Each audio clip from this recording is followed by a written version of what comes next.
Salmo 43, de un extremo al otro. Muy buenos días, amados hermanos.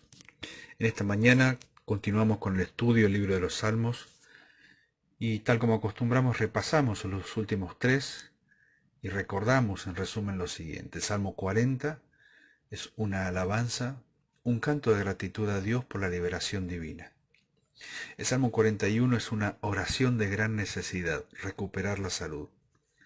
Y el Salmo 42, como vimos anteriormente, es una expresión profunda de la necesidad de Dios. Salmo 43, plegaria pidiendo vindicación y liberación. Júzgame, oh Dios, y defiende mi causa. Líbrame de gente impía y del hombre engañoso e inicuo. Pues que tú eres el Dios de mi fortaleza, ¿por qué me has desechado? ¿Por qué andaré enlutado por la opresión del enemigo? Envía tu luz y tu verdad, éstas me guiarán. Me conducirán a tu santo monte y a tus moradas. Entraré al altar de Dios, al Dios de mi alegría y de mi gozo, y te alabaré con arpa, oh Dios, Dios mío. ¿Por qué te abates, oh alma mía? ¿Y por qué te turbas dentro de mí? Espero en Dios, porque aún he de alabarle, salvación mía y Dios mío.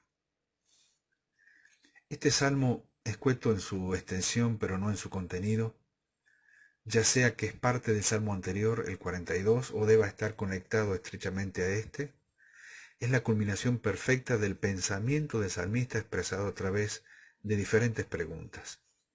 De hecho, en un número de antiguos manuscritos hebreos, el Salmo 42 y el Salmo 43 están unidos como uno solo. Pero no pierde ni fuerza, ni valor, ni contenido si lo leemos por separado. La doble lectura, como si fueran uno solo, el 42 más el 43, o por separado el 42 y el 43, cada uno por su lado, nos darán siempre el mismo resultado. Dios nos habla y nosotros escuchamos. Habiendo ya desarrollado el salmo anterior, el 42, nos centraremos solamente en este. Nuestro salmo empieza con el salmista planteándole a Dios en oración una situación dolorosa. Júzgame, oh Dios, y defiende mi causa. Líbrame de gente impía y del hombre engañoso e inicuo. Estas son las palabras del salmista. ¿Te has sentido alguna vez así, atacado o acosado por tus enemigos?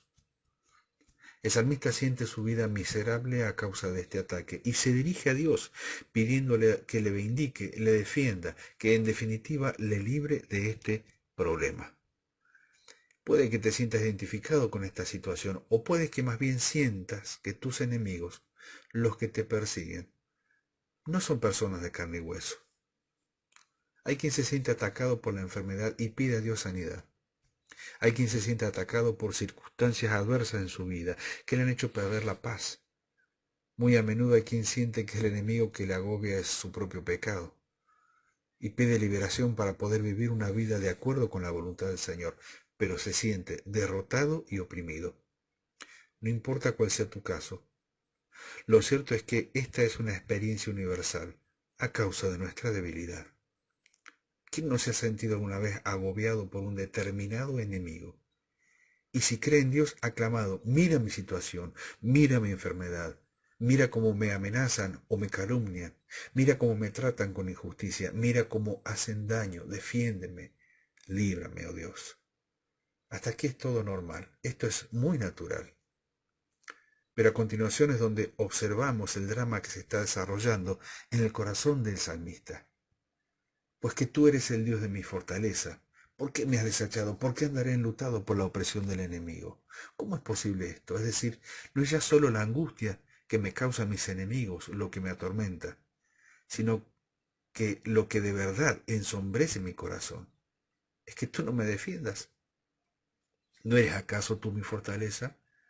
¿No eres por cierto mi roca? ¿No eres ciertamente mi refugio? ¿Qué ocurre? ¿Acaso me has desechado? Si eres un Dios bueno, si eres un Dios de amor, ¿cómo puedes permitir esto en mi vida? ¿Por qué tengo que andar de luto por la opresión del enemigo? El alma del salmista es un alma dividida. Por un lado sabe que Dios es el Dios de su fortaleza, así lo expresa, pero no consigue experimentar a Dios así. Y a causa de los ataques de sus enemigos se siente abandonado por Dios. Ahora, lo que verdaderamente angustia a este hombre no es el qué, sino el por qué. ¿Qué hace el salmista frente a esta situación? Porque no es malo pedir ayuda contra tus enemigos, ni expresarle a Dios el estado turbado de tu alma, ni tu perplejidad a causa del contraste entre lo que crees y lo que esperas de Dios, y cómo te sientes de lo que estás experimentando. Pero el salmista no se queda ahí, sino que, además de pedir ayuda, además de expresar su angustia y su perplejidad, sabe que tiene que pedirle a Dios algo más. Y lo que viene a continuación denota una sabiduría espiritual poco común. Es algo que muchos de nosotros no pedimos en momentos de crisis, pero que es absolutamente esencial. Fijémonos bien porque todos podemos aprender aquí lo que necesitamos cuando nos encontramos en situaciones de este tipo. Envía tu luz y tu verdad. Estas me guiarán. Me conducirán a tu santo monte y a tus moradas. Envía tu luz y tu verdad, estas me guiarán. Estas palabras revelan una madurez y una intimidad con Dios, una profundidad espiritual asombrosa. Y a mí me llena de consuelo pensar que alguien que tiene esta sabiduría espiritual puede también en algún momento de su vida sentirse desanimado y perplejo. Pero combate esa angustia pidiéndole a Dios luz y verdad. Pero cuidado, porque esta es una petición formidable, pero peligrosa para aquel que no se dé cuenta de las implicaciones o el alcance, para aquel que lo pida a la ligera. Hay dos aproximaciones en este pedido.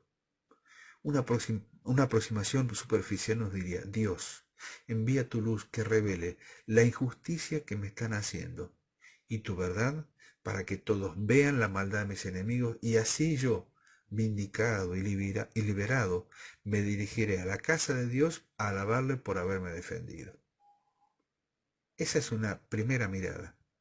Muchas veces nada más y nada menos que nuestro único pedido cuando oramos de esta manera. Señor, estoy así, protégeme, guárdame, muéstrame inocente delante de los demás y entonces allí me voy a ir a adorar o alabar a tu casa. Pero existe una aproximación más profunda. Y por esto digo que es una petición peligrosa, porque nos expone. Cuando sabiendo que Dios es tu refugio, te encuentras turbado y agobiado, y le pides a Dios que envíe su luz, luz espiritual que disipe las tinieblas y te permita ver con claridad la situación, y le pides que envíe verdad, de tal forma que empieces a ver las cosas tal y como son, de acuerdo a Dios, nos harán ver las cosas no tal y como tú o yo las estábamos viendo. Debemos estar preparados con humildad a que Dios nos enseñe, no necesariamente lo que me hubiera gustado ver, sino sencillamente la verdad que Dios quiere enseñarme. Veamos cuál es esta verdad. Fijémonos en lo que ocurre cuando Dios nos envía su luz para disipar la tiniebla espiritual y su verdad para que veamos la realidad objetiva de las cosas. Cuando pedimos esto se nos conduce a un encuentro con Él, sin escalas, directamente. Señor, quiero luz, quiero verdad. Y entonces es Dios mismo quien se manifiesta a través de su palabra a un encuentro especial con Él. En palabras del salmista se nos dirige al monte santo, al monte Sión, allí donde se encontraba el templo y el lugar santísimo. A tu morada, dice, al lugar donde estaba la presencia prometida de Dios. Nos dirigimos a tener un encuentro con Dios. La luz y la verdad nos llevan a Él, quien es luz y es verdad. Pero atención, cuando llegamos al monte santo, al templo de Dios, antes de entrar en su presencia encontramos otra cosa. Entraré al altar de Dios, al Dios de mi alegría y de mi gozo, y te alabaré con arpa, oh Dios, Dios mío. Lo primero que encontramos es el altar de Dios. Ahora bien, en el altar de Dios se podían presentar ofrendas de acción de gracias, por ejemplo, por la liberación del acoso de los enemigos. Pero antes que nada, y sobre todo el altar de Dios, es el lugar donde se ofrecen los sacrificios por el pecado. El altar grita con fuerza: holocaustos, bueyes, ovejas, cabras, aves, animales degollados, sangre derramada, aspergida, rociada, cosas que hoy repugnan la sensibilidad de la gente, que llaman la atención, pero que precisamente estaban puestas para llamar la atención sobre el problema del pecado. Muchas veces la persecución que percibimos es producto de nuestras propias faltas. Y son los elementos que Dios utiliza para llamarnos la atención y para llevarnos otra vez de vuelta hacia Él, pero no de cualquier manera, a través del altar. El Antiguo Testamento era el medio por el cual se acercaban a Dios, y para eso era necesario pedir perdón. Toda esa sangre derramada en el altar del templo de Jerusalén y que permitía a los israelitas acercarse a la presencia de Dios, era un testimonio profético que apuntaba a la obra de Cristo, la solución perfecta de Dios al problema del pecado. Un sistema que le permitiría a Dios atraernos hacia Él, que tuviéramos comunión con Él, que pudiésemos contemplar su luz y su verdad, sin que Él tuviera que renunciar a su justicia. ¿Qué tenía pensado Dios para solucionar el problema del pecado, para darnos una oportunidad de llegar hasta Él? Dios mismo tomaría forma de hombre, se humillaría a sí mismo y en la cruz tomaría para sí todo el castigo y toda la indignación de Dios por causa de nuestro mal, para que nosotros pudiéramos ser perdonados, alegrarnos y gozarnos en Él. Fijémonos, Dios dictaría sentencia para seguir siendo un juez justo, y luego por amor a nosotros tomaría el lugar del reo y sufriría en sí mismo la condena para que nosotros pudiéramos ser salvos. Esto no se nos hubiese ocurrido. Esta es la sabiduría de Dios. Entender el altar es imprescindible para entender lo que viene a continuación, la alegría y el gozo en Dios.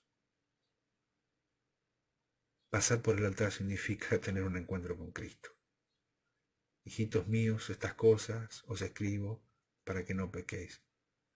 Pero si alguno hubiere pecado, abogado tenemos para con el Padre, a Jesucristo el justo.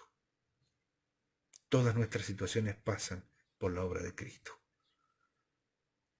Aún aquellas cosas que no entendemos, aún aquellas cosas que no comprendemos, aún todo aquello que muchas veces turba nuestra alma. ¿A quién vamos y por medio de quién? Vamos a Dios por medio de Cristo. Y la confianza de que su obra en la cruz, efectuada una vez y para siempre, nos limpió de todo pecado y de toda maldad, pero nos sigue limpiando de todo pecado y toda maldad. Por eso entender el altar es necesario para entender lo que viene a continuación, la alegría y el gozo en Dios. Su luz y su verdad nos liberan de la ceguera espiritual a la que estábamos sometidos y nos hacen contemplar la vida con los ojos de la fe y la confianza en Dios, incluso en medio de circunstancias adversas. Y ese gozo en Dios nos lleva necesariamente a la adoración. Te alabaré con arpa, oh Dios, Dios mío. Finalmente concluye con este estribillo que ya hemos escuchado, leído otras veces. ¿Por qué te abates, oh alma mía? ¿Y por qué te turbas dentro de mí? Espera en Dios, porque aún he de alabarle, salvación y Dios mío. Llegado a este punto, los problemas de esta vida cobran su verdadera dimensión.